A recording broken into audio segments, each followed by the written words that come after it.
کۆم و پارێزگای سلێمانیەوە پیرۆزبایی و پێزانین و پشتیوانی خۆمانتان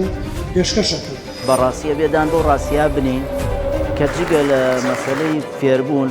پەروەردەیەکی باشیشیان هەیە اینجا تەقدیری خوێندکارەکانیان بەهەوڵ و ماندووبوونی زۆری مامۆستاکان کە زۆر هیلاک بوون بەرنامە و پرۆگرامی زۆر باشیان لەگەڵا داناون بە تایبەتی لە گەڵ پۆلی 12کانە بۆیە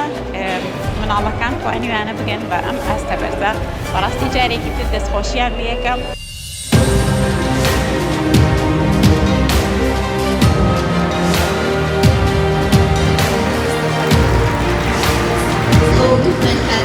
که توانیوانە لە تاقیکردنەوەی ئەیبی نمرەی تەواو بەدەستبێنن 15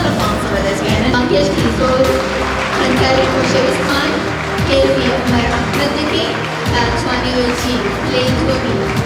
هەرێمی بەدەست بهێنێت بە نمرەی 99.71 دووبارە زۆر بەخێر هاتن بۆ ئاهەنگی خەڵاتکردنی پاڵەوانانی یونایتد ساینس کۆلێج بە هیوای ئەوەین کە هەمیشە لە ئاهەنگی سەرکەوتنەکان بەم شێوەیە ڕۆ ببینەوە